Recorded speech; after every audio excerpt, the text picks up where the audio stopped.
用爱烹饪，用心品味。大家好，我是 Vivian。情人节到了，今天给大家推荐一道烘焙料理——玫瑰苹果派，一起来试试吧。准备2到3个清脆的糖心红苹果，然后用小勺剜去苹果核，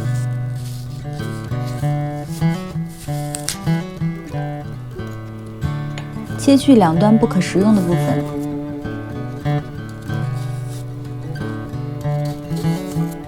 接着将苹果片成均匀的薄片，当然是越薄越好。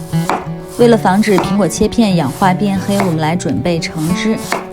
取香橙2粒，先在菜板上用手掌按揉一下，这样更方便去皮。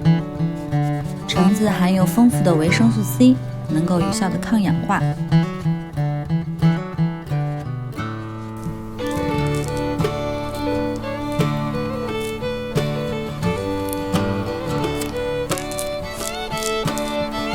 将果肉放入榨汁机，然后倒入适量的纯净水。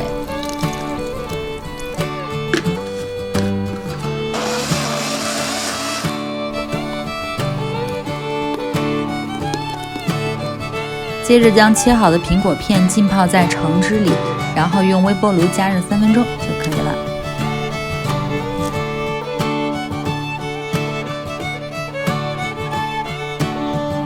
烤盘表面均匀地刷上油之后，放在一旁备用。自制的塔皮先用擀面杖松弛一下，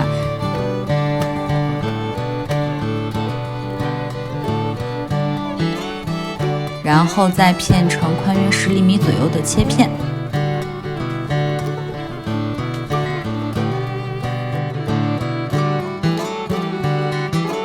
接着在切片的一侧涂抹上甜蜜的果酱，铺上苹果片，记着果皮的方向一定要朝外哦。然后撒上椰蓉和肉桂粉，增加丰富的口感。接着将另一侧的塔皮折叠起来覆盖在苹果上，然后将2端密封。从一端慢慢卷起，就形成了一朵漂亮的玫瑰派。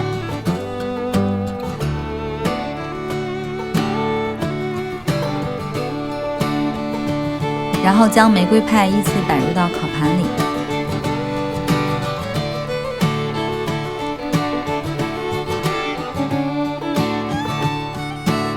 涂上蜂蜜，再撒上一些肉桂粉和椰蓉，就可以准备烘焙啦。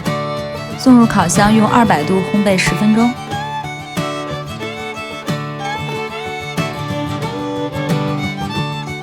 时间到，取出换边，再次送入烤箱。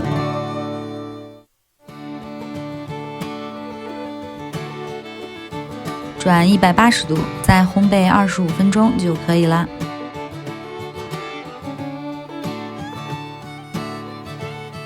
诱人的玫瑰花苹果派就制作完成啦。用爱烹饪，用心品味，我是 Vivian。喜欢我的视频就订阅我吧，以后每周都会送上美味的料理哦。不要忘记点按小铃铛，谢谢支持，下回见喽。先来咬一口。